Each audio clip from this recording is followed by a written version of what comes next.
야고보서의 말씀부터 보겠습니다. 야고보서 2장 5절. 우리 한 목소리로 한번 읽어보겠습니다. 야고보서 2장 5절. 시작. 사랑하는 형제자매 여러분 들으십시오. 하나님께서는 세상에 가난한 사람을 택하셔서 믿음에 부유한 사람이 되게 하시고 하나님을 사랑하는 이들에게 약속하신 그 나라의 상속자가 되게 하시지 않았습니까? 아멘. 욥기도 보겠습니다. 욥기 31장 24절부터 30절까지. 나는 황금을 믿지도 않고 정금을 의지하지도 않았다. 내가 재산이 많다고 하여 자랑하지도 않고 벌어들인 것이 많다고 하여 기뻐하지도 않았다. 해가 찬란한 빛을 낸다고 하여 해를 섬기지도 않고 달이 밝고 아름답다고 하여 달을 섬기지도 않았다. 해와 달을 보고 그 장엄함과 아름다움에 반하여 그것에다가 절을 하는 사람들이 있다. 해와 달을 경배하는 표시로 제 손에 입을 맞추기도 한다. 그러나 나는 그렇게 하지 않았다. 그런 일은 높이 계신 하나님을 부인하는 것이므로 볼로 사형을 받아도 마땅하다. 내 원수가 고통받는 것을 보고 나는 기뻐한 적이 없다. 원수가 재난을 당할 때에도 나는 기뻐하지 않았다. 나는 결코 원수들이 죽기를 바라는 기도를 하여 죄를 범한 적이 없다. 아멘. 할렐루야. 오늘은 참된 믿음 시리즈 24번째 시간입니다. 오늘은 참된 믿음에 부유한 사람이라는 제목으로 하나님 말씀 나눌 때에 하나님의 은혜가 함께할 뿐만 아니라 하나님의 기준이 선명하게 비춰질 수 있기를 주님의 이름으로 축복합니다. 광고 시간에도 언급했지만 오늘이 2020년 마지막 주일 예배고요. 주보를 이렇게 살펴봤더니 공식적으로 우리 교회에서 코로나를 언급한 때가 2월 마지막 주였더라고요. 그러니까 그 전부터 코로나 소식이 뉴스를 통해서 나왔었고 공식적으로 우리까지 영향을 받은 때가 이제 2월 말 주일부터였습니다. 그러니까 그때부터 우리가 모이는 것이 쉽지 않았고 또 교제하는 것이 쉽지 않은 시간들을 꽤 오래 꽤 많이 보낸 것 같고요. 또 내년이 새해가 다가오지만 당분간은 썩 우리의 처지와 환경이 달라지지 않을 것 같습니다. 이런 시국에 여러분 우리가 더 하나님 찾고 하나님의 은혜를 붙잡고 주님 더 알아가고 주님 더 사랑하는 그런 귀한 시간 삼을 수 있기를 주님의 이름으로 축복합니다. 올 한 해 마지막 주일까지 인도하신 주님을 찬양하고요. 앞으로도 선하게 인도하실 주님을 기대합니다. 여러분 오늘 본문 야고보서 2장 5절을 보면 이렇게 말씀하고 있습니다. 사랑하는 형제자매 여러분 들으십시오. 하나님께서는 세상에 가난한 사람을 택하셔서 믿음에 부유한 사람이 되게 하시고 세상에 가난한 사람을 택하셔서 믿음에 부유한 사람이 되게 하신다. 이렇게 말씀하세요. 그러니까 지금 읽은 이 말씀을 보면 우리를 포함해서 사람들이 평소 추구하고 원하는 것과 좀 다른 말씀을 하시는 것 같아요. 무슨 얘기냐면 여러분 세상에서 가난한 사람들은 뭘 원하겠습니까? 가난에서 벗어나는 것을 원합니다. 즉 물질적인 부분에 있어서 물질로 부유해지는 것을 원하죠. 가난하기 때문에 당연히 물질이 더 많아지는 것, 더 많은 물질을 소유하는 것, 그거 원하지 않겠습니까? 특별히 우리가 자본주의 사회를 살아가고 있는데 여러분 자본주의 세상에서 가난하면 많이 불편합니다. 많이 불편합니다. 그래서 어떤 분들은 이 돈에 대해서 한이 맺히기도 합니다. 가난 때문에. 따라서 이 가난한 사람들의 마음을 충족시켜 줄 수 있는 것은 다른 게 아니죠. 물질이 없어 가난하기 때문에 물질이 그들의 마음을 충족시켜 줄 수 있어요. 그래서 많은 사람들이 물질을 추구하는 거죠. 돈을 추구하는 거죠. 그런데 지금 야고보 사도는 뭐라고 말하고 있냐면 가난한 사람들을 택하셔서 부자 되게 하신다 라고 한다면 우리 모두 환영할 거 아니겠습니까? 그런데 가난한 사람들을 택하셔서 믿음에 부유한 사람이 되게 하신다라고 성경이 말해요. 이게 이제 우리가 원하고 추구하는 것과 다른 거죠. 우리는 물질로 부유한 사람 되길 원하는데 성경은 믿음에 부유한 사람 되기를 원한다. 믿음에 부유한 사람이 될 것이다. 이렇게 말씀하세요. 또 우리가 실망하는 것은 또 뭐냐면, 그래, 가난한 사람을 선택하셔서 부르셔서 믿음에 부유한 사람 되게 하신다. 인정. 그러면 그 믿음에 부유한 사람에게 이 물질의 부도 허락하시면 얼마나 좋겠어요. 따라오면. 믿음을 가져라. 믿음에 부해져라. 그러면 물질도 동반된다. 물질의 복을 받는다. 라고 한다면 얼마나 좋겠어요. 그런데 믿음에 부유한 사람이라면 그 믿음으로 인해서 물질에도 부유함과 연결되지 않는다는 겁니다. 그렇게 안 될 수 있다는 거죠. 오히려 참된 믿음에 부유한 사람이 되면, 여러분, 그 참된 믿음은 물질이 부유해지는 것에 목적 두지 않습니다. 그러니까 물질이 부유해지지 않는다라고 말하는 게 아니라 물질이 목적되지 않는다는 거죠. 참된 믿음의 사람은.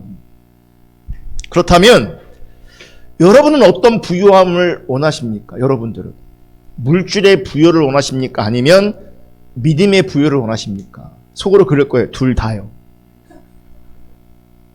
우리의 탐심이 그래요. 이것도 놓치기 싫고 저것도 놓치기 싫고. 그래서 오늘은 나는 무엇을 원하는가 돌아보면서 성경이 말하는 참된 믿음의 부유함에 대해서 같이 살펴보면, 같이 생각하면 좋겠다 싶습니다. 여러분, 믿음에 부유한 사람이 된다는 것은 무슨 뜻일까요? 믿음에 부유한 사람이 된다는 것. 또 가난한 사람을 택하셔서 믿음에 부유한 사람이 되게 하신다는 것은 또 무슨 뜻일까요? 여러분, 그렇다면 많이 가진 자는, 즉 부자는 믿음으로 부유해질 수 없다는 뜻일까요? 여러분, 예수님이 이런 말씀하셨어요. 부자가 천국에 갈 수 없다. 부자가 천국 가는 게 힘들다. 하지만 이 예수님의 말씀이 실제로 혹은 문자적으로 실제 부자들이 천국 갈 수 없다라고 말하는 것은 아니에요. 그리고 예수 믿는 사람 중에 부자가 또 뭐 있을 수 있잖아요, 당연히. 그리고 여러분 부자 되고 싶잖아요. 안 그렇습니까? 그러니까 부자가 천국 가는 게 힘들다. 사실 제 개인적인 생각에는 부자가 천국 가는 게 어렵긴 할 것 같다. 구조 자체가. 네. 부자는 천국 못 간다는 게 아니라 물질을 목적 삼을 때, 그래서 부를 추구할 때는 쉽지 않겠다라는 생각을 분명히 하지만, 그럼에도 불구하고 문자적으로 부자는 천국 못 간다라고 해석하면, 그렇게 받아들이면 안 된다는 거죠. 그렇다면 부자를 택하셔도 부자를 택하셔서 그 부자로 하여금 믿음에 부유한 사람이 되게 하실 수도 분명히 있는 겁니다. 그런데 왜 성경은 굳이 가난한 사람만을 언급했을까? 가난한 사람들을 선택해서 택하셔서 믿음에 부유한 사람으로 세우시는가? 오늘 본문은 두 개였습니다. 야고보서를 읽었고 욥기를 읽었죠. 그 욥기에 나오는 욥이라는 사람은 부자였습니다. 그런데 하나님과 사단 사이에 있었던 어떤 일 때문에 졸지에 모든 재산과 자식까지 잃어버렸습니다. 그러니까 정말 큰 부자였는데 갑자기 세상에서 가장 가난한 사람으로 전락해버린 거죠. 여러분, 하나님께서 욥을 가난하게 하신 거죠. 가난하게 된 것을 하나님께서 허용하셨죠. 그럼 왜 그렇게 허용하셨는가? 사단이 이렇게 말합니다. 하나님, 욥이 저렇게 하나님을 경외하는 것은 그가 부자 되었기 때문에 그런 겁니다. 가난해도 하나님을 경외할지 하나님을 경외하지 않을 겁니다. 가난하면. 그래서 하나님이 허용하시죠. 사단이 욥을 치는 것을. 그런데 사단의 말대로 욥이 하나님을 경외한 것이 그를 부자 되게 하셨기 때문이 아닌 것을 증명하기 위해서 하나님께서 그를 가난하게 낮추신 것이 아니라는 겁니다. 사실 여러분, 하나님이 사단에게 욥의 신앙을 증명할 필요가 없죠. 하나님 다 아시는데. 같이 증명해보자. 같이 확인해보자. 모르면서 그러면 이해가 되고 말이 맞는 것인데 하나님은 이미 욥을 다 아시는 분이거든요. 그러니까 하나님이 증명할 필요가 없어요. 욥의 신앙을. 다만 하나님은 신앙을 물질과 연결하여 이해하는 사단의 사고방식이 잘못되었음을 드러내시는 겁니다. 그리고 동시에 욥을 참된 믿음에 부유한 사람이 되게 하기 위해서 사단이 욥을 치는 것을 허용하시는 겁니다. 그렇다면 욥은 참된 믿음에 부유한 사람이 아니었던가? 네, 맞습니다. 제가 성탄절에도 이 말씀 욥을 인용했거든요. 의인이었지만 사실은 온전한 의인은 아니에요. 제한적이었어요. 믿음의 사람이었지만 참된 믿음에 부유한 사람은 아니었던 겁니다. 여러분 욥의 평가를 기억하실 거면 욥은 온전하다, 정직했다, 하나님을 경외했다, 악에서 떠났다 그렇게 인정받고 있었습니다. 그런데 그럼에도 불구하고 참된 믿음에 부유한 사람은 아니었다는 거죠. 그래서 여러분 우리가 분별력이 필요한데 온전했지만 온전하지 않았던 겁니다. 이게 어려워요. 온전했는데 다들 온전하다고 말하는데 나도 그렇게 인식하는데 사실은 온전하지 않을 수 있다는 거죠. 욥기 42장 5절부터 6절에 보면 이렇게 말씀하세요. 주님이 어떤 분이시라는 것을 지금까지는 제가 귀로만 들었습니다. 그러나 이제는 제가 제 눈으로 주님을 뵀습니다. 그러므로 저는 제 주장을 거두어 드리고 티끌과 잿더미 위에 앉아서 회개합니다. 지금 뭐야 욥이? 회개하고 있습니다. 여러분 욥이 회개했다면 왜 회개했을까요? 죄를 발견한 거죠. 죄를 발견했기 때문에 분명하게 회개했다고 성경은 말하고 있어요. 다시 말해서 욥은요 여호와께 범죄하지 않기 위해서 애를 썼던 사람입니다. 범죄하지 않으려고 애썼어요. 그런데 범죄하지 않으려고 애썼던 과거의 그 모든 것들이 하나님을 경외하는 믿음의 전부가 아니었음을 깨닫게 된 겁니다. 그래서 지금 욥이 뭐라고 말해요? 하나님에 대해서 귀로만 들었었는데, 다시 말하면 하나님에 대해서 지식으로만 알고 있었는데, 그런데 지금 욥이 뭐라고 말합니까? 눈으로 하나님을 본다고 말합니다. 본다고. 그러니까 욥의 회개의 핵심은 무엇이냐면 주께 대하여 귀로만 듣기만 하면서도 주를 알고 있었다고, 주를 경외했다고 생각했던 것들이 죄였음을 깨달은 겁니다. 그걸 회개하는 겁니다. 따라서 참된 믿음의 부요는 귀로만 듣는 게 아닙니다. 그리고 귀로만 듣는 그 자리에서 열심을 내는 것, 죄를 멀리하는 것, 헌신하는 것, 그게 참된 믿음의 모양이나 열매가 아닐 수 있다는 걸 기억하셔야 돼요. 참된 믿음의 부요는 귀로만 듣는 것이 아니라 하나님을 보는 것입니다. 하나님을 보는 것입니다. 그리고 이 참된 믿음의 부요를 가난한 사람을 택하셔서, 가난한 자를 택하셔서 이렇게 참된 믿음의 부유한 사람으로 빚어가신다는 거죠. 여러분, 성경적으로 가난하다는 것은 세상에서 의지할 것이 없는 사람을 말합니다. 이게 성경적 가난입니다. 그래서 하나님은 우리로 하여금 마음이, 우리의 심령이 가난하길 원하십니다. 아멘. 그 가난한 사람을 찾으십니다. 성경적 가난이 뭐라고요? 세상에 의지할 것이 없는 사람을 말합니다. 재물이 없어서 의지할 것이 없는 것이 아니라 재물의 소유와 상관없이 이 세상의 것을 의지의 대상으로 삼지 않는 것을 말하는 겁니다. 여러분, 이 자세가 굉장히 중요합니다.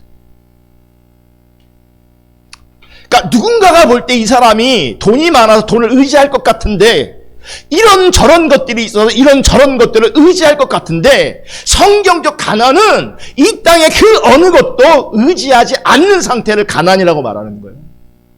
이 땅에 내가 의지할 만한 게 아무것도 없어. 돈도 내 의지의 대상이 아니에요. 사람도 의지의 대상이 아니에요. 이 땅에는 내가 의지할 것이 아무것도 없음을 인식하는 상태가 가난한 상태예요. 그러면 성경적 부자는 뭘까요? 단순히 돈이 많은 사람을 뜻하는 것이 아니겠죠. 왜냐하면 돈이 있어도 마음이 가난할 수 있으니까. 성경적 부자는요, 세상에 내가 의지할 것이 없음을 분명하게 인식해서 하나님만 바라보는 사람, 하나님만 의지하는 사람, 하나님만 신뢰하는 사람이 성경적 부자입니다. 그래서 성경적 가난한 사람과 성경적 부자는 일치합니다. 아무것도 의지할 수 없기 때문에 이 땅에서는 누구만 의지하는 거예요? 하나님만 의지하는 겁니다. 그래서 세상의 것을 의지하지 않기 때문에 가난하지만 하나님만 의지하고 신뢰하기 때문에 하나님으로 부유한 자가 되는 겁니다.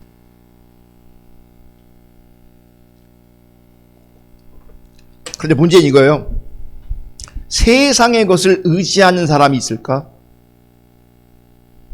하나님만 의지하고 하나님만 사랑하는 성경적 가난한 자 혹은 성경적 부자가 있을까? 있습니까? 그럼 있겠습니까? 이게 쉬운 게 아니에요.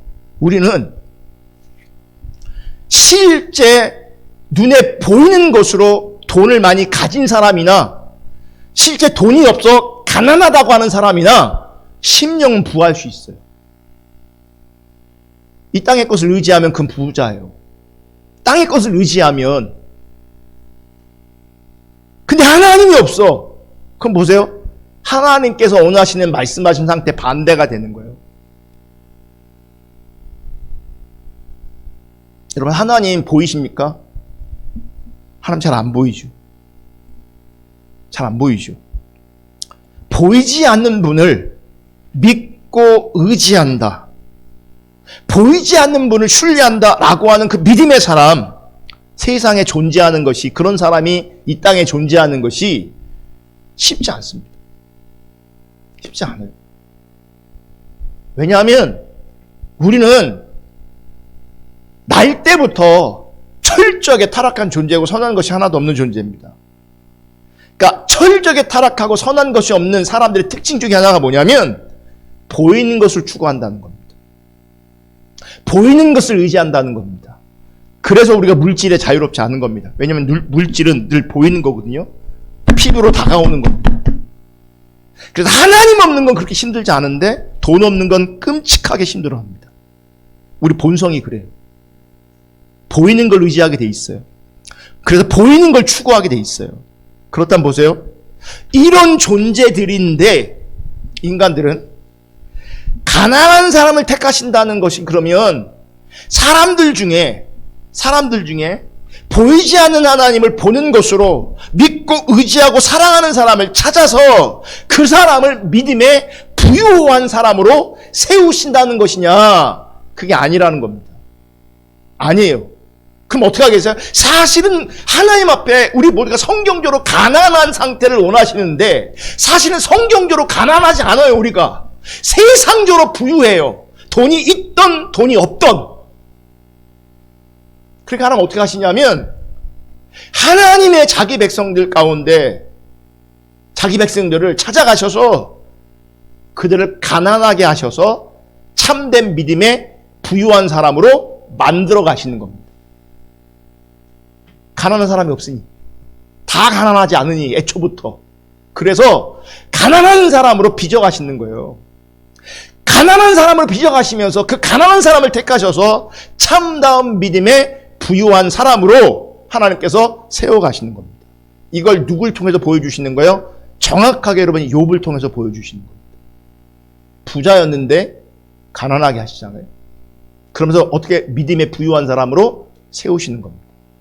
그럼 욥기 31장을 보면 욥이 세 친구와 변론을 마치고 자기 자신에 대해서 말합니다. 24절, 25절. 정말 훌륭합니다, 욥은. 나는 황금을 믿지도 않고 정금을 의지하지도 않았다. 내가 재산이 많다고 하여 자랑하지도 않고 벌어들인 것이 많다고 하여 기뻐하지도 않았다. 여러분 그거 아세요? 자랑하는 것과 신뢰하는 것은 같이 갑니다.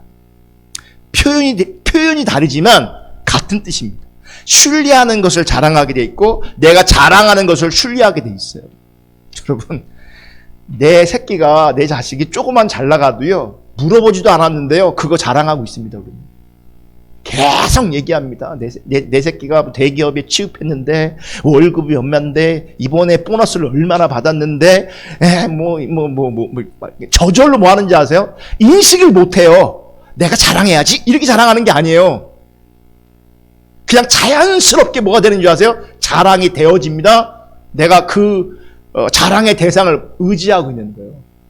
신뢰하고 있는 거예요. 그래서 지금 욥은 뭐라고 말해요? 난 황금 믿지도 않고 정금 의지하지도 않는다. 내가 재산 많다고 자랑하지도 않았다. 벌어들인 것이 많다고 하여 기뻐하지도 않았다. 여러분 자본주의 사회에서는요 돈이 돈을 먹는다고요. 어떤 사람은요 그냥 돈이 막 굴러 들어올 수 있어요. 예, 근데 기뻐하지 않아. 욥은 그래도 기뻐하지 않았대요.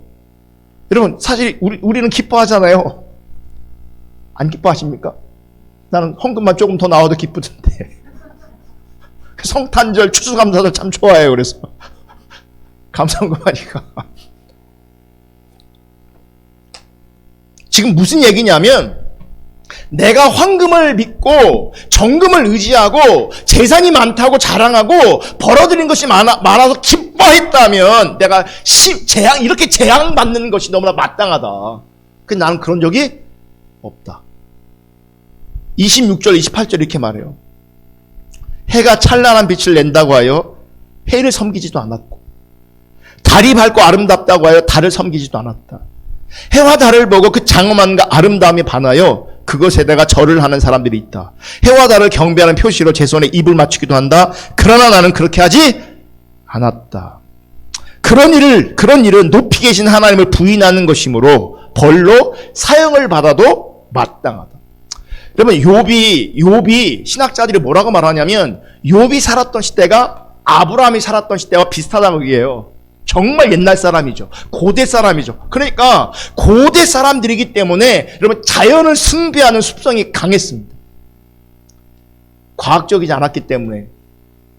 한마디로 우상 숭배가 가득한 시대였습니다. 그러니까 자연스럽게 다 뭐했어요? 우상 숭배했어요. 신을 섬겼다고. 자연신을. 그런데 욥은 그렇게 하지 않았대요. 그리고 이렇게 자연신을 섬기는 것을 우상숭배로 이해해서 하나님 앞에 사형을 받아 마땅한 죄악으로 인식했어요.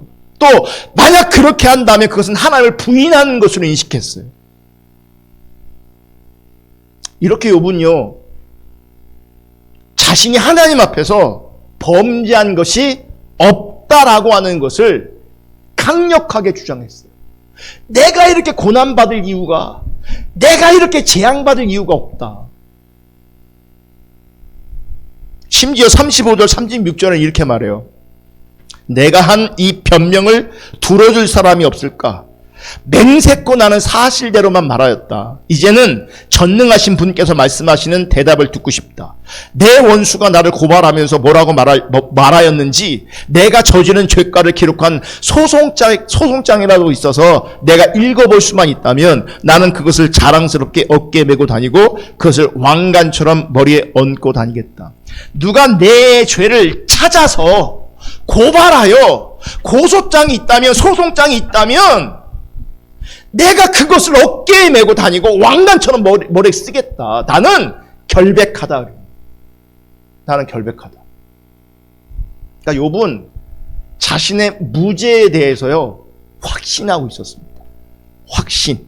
그런데 여러분 이 욥의 주장을 통해서 욥의 문제가 무엇인가가 드러나는 겁니다. 무슨 말이냐면 지금 욥은요 하나님을 보고 있는 게 아니라 자기를 보는 겁니다. 자기를 보고 있어요.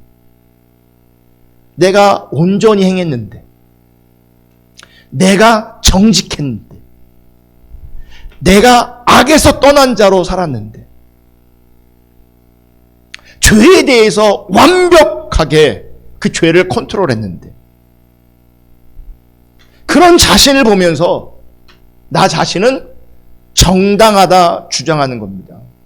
그리고 온전했고 정직하고 악에서 떠났고 하나님을 경험했고 죄 짓지 않았던 자신의 믿음을 참된 믿음으로 이해하고 있는 겁니다. 그런데 여러분, 성경이 말하는 참된 믿음은 자신을 보는 게 아니라 보이지 않는 하나님 그분을 보는 겁니다. 내가 깨끗했어요. 이게 믿음이 아니라고요. 내가 죄를 안 졌어요. 이게 믿음이 아니라고요. 내가 하나님을 경외했다고요. 내가 하나님 앞에 헌신했다고요. 이게 믿음의 핵심이 아니라고요. 자기를 보는 게 믿음이 아니라 하나님 그분을 보는 게 믿음이라고요. 아멘. 그럼 보이지 않는 하나님을 본다는 것은 말씀을 통해서 성령의 조명으로 하나님을 알아가고 그 하나님을 신뢰하고 그 하나님을 사랑하는 것을 의미합니다. 자기를 보면서 난 깨끗해.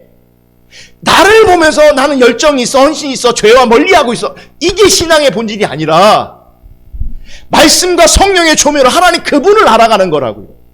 하나님 그분을 신뢰하는 거라고요. 하나님 그분을 사랑하는 거라고요.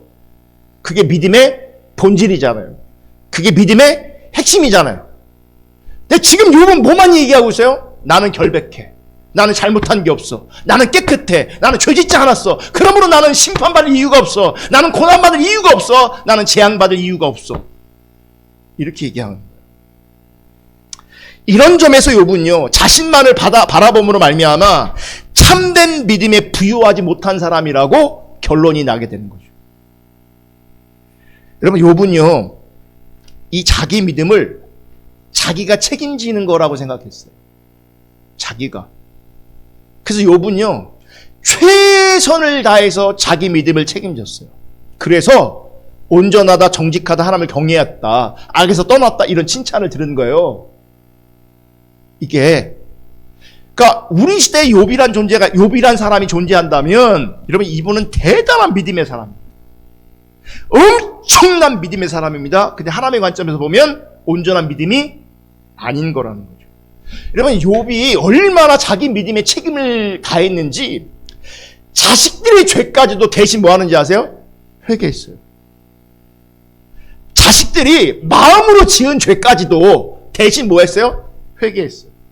제사 드렸어요. 이만큼 철저했고 이만큼 자기와 자기 가족에 대해서 책임 있게 하나님 앞에 존재했어요. 그런데 하나님이 이러한 욥을 하나님을 보게 되고 하나님을 알아가는 자리로 이끌어 가신 겁니다.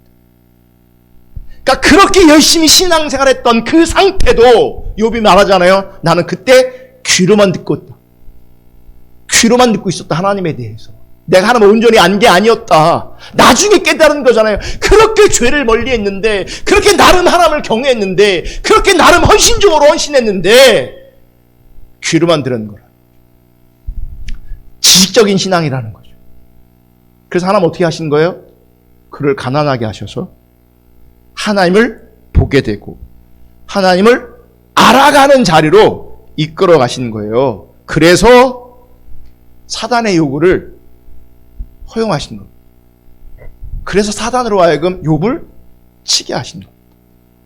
결국 사단의 요구를 허용하신 것은 욥의 믿음을 증명하기 위해서라기보다는 욥을 하나님을 알게 되고 보게 되는 참된 믿음에 부유한 사람으로 세우기 위해서 이 고난의 자리가 허용됐던 겁니다.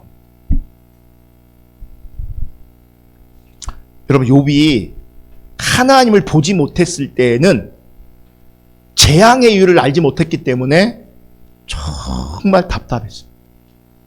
나는 나름 깨끗한데. 나름이 아니죠. 정말 깨끗했죠. 근데 재앙이 임하니 답답한 겁니다. 심지어는 너무 고통스럽고 힘이 드니까 자신이 태어난 것 자체를 뭐 하는지 아세요? 저주할 정도로. 그러니까 자신이 어떻게 신앙생활을 했는가라고 하는 부분에 집착함으로 말미암아 재앙의 일을 전혀 알지 못하고 그 때문에 자기가 태어난 것까지도 저주하게 된 겁니다. 차라리 안 태어났으면 이런 일을 내가 겪지 않았을 것인데. 여러분, 어쩌면 우리의 어떤 상황들, 우리의 어떤 처지들을 통해서 우리를 낮추실 때에 그것은 하나님 앞에서 참된 믿음의 부유한 자로 세우시려고 하나님께서 허용하신. 여러분, 욥에게 하나님은 38장부터 욥에게 계속 질문하십니다. 그런데 여러분, 성경을 읽어보시면 알겠지만 욥이 대답을 하나도 못합니다. 하나님 질문하신 거에 대해서 하나도 못해요. 우리도 마찬가지일 겁니다. 하나님 우리 가운데 질문하시면 우리가 답을 못합니다. 왜냐하면 하나님이 물으시는 것은 우리가 전혀 관심 두지 않는 것이기 때문에 그래요. 지금 욥은 하나님께 범죄하지 않기 위해서 최선을 다하는 삶을 살았지만 세상의 만물을 다스리시고 세상 속에서 일하시는 하나님 그분을 알고 사랑하는 일에는 관심이 없었어요. 그렇기 때문에 하나님이 만드신 해 아래서 그저 존재하는 것 자체, 숨 쉬고 사는 것도 은혜라는 생각을 놓치게 되는 겁니다. 여러분, 지금 욥은 자신을 바라보며 자기 중심에서 현재의 삶을 이해하려고 했습니다. 그 때문에 이해되지 않는 겁니다. 여러분, 인간이 온전히 이해할 수 있는 하나님의 일이 있을까요? 우리가 하나님의 일을 온전히 이해할 수 있을까요?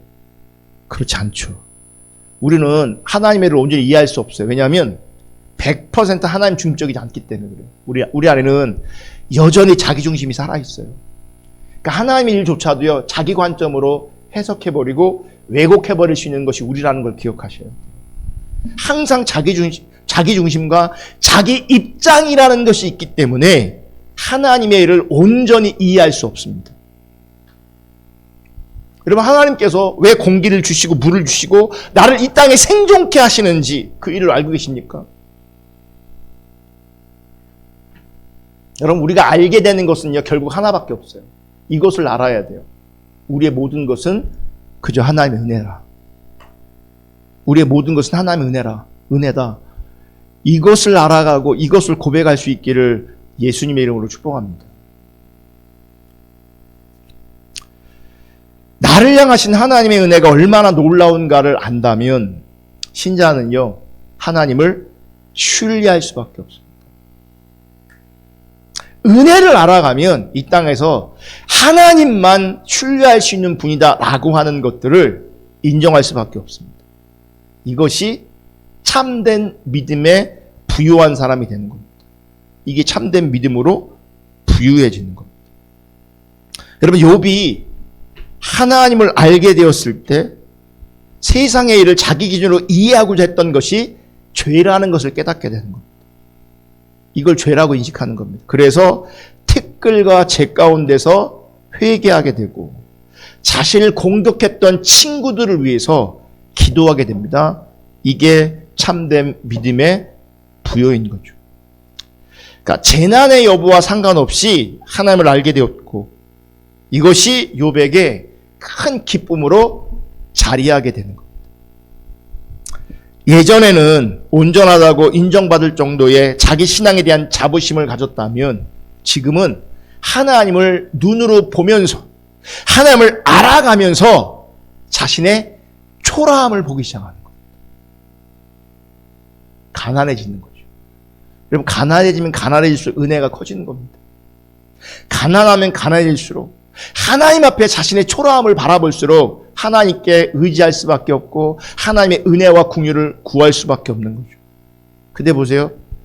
자기가 온전하다, 하나님을 경외하는 자다 인정받을 때는요, 자기 초라해지지 않습니다. 사람 앞에 당당합니다. 공동체 앞에 당당합니다. 하나님 알아가면 하나님 앞에 은혜가 필요한 자신의 가난함, 은혜가 필요한 하나님의 궁일이 필요한 자신의 초라함을 알게 되는 거죠. 그게 가난하니요. 그러는 가난한 자를 참된 믿음의 부유한 자로 하나님께서 세우시고 더 온전케 하시는 겁니다. 아멘. 하나님 이렇게 우리의 초라함을 보게 하시면서 보이지 않는 하나님을 믿는 참된 믿음의 부유한 사람이 되게 하시는 겁니다. 할렐루야. 야고보서 2장 5절을 마지막으로 한 번 더 보고 설교를 마치려고 합니다. 야고보서 2장 5절 한번 다 같이 읽어볼게요. 시작. 사랑하는 형제자매 여러분 들으십시오. 하나님께서는 세상에 가난한 사람을 택하셔서 믿음에 부유한 사람이 되게 하시고 하나님을 사랑하는 이들에게 약속하신 그의 나라의 상속자가 되게 하시지 않았습니까?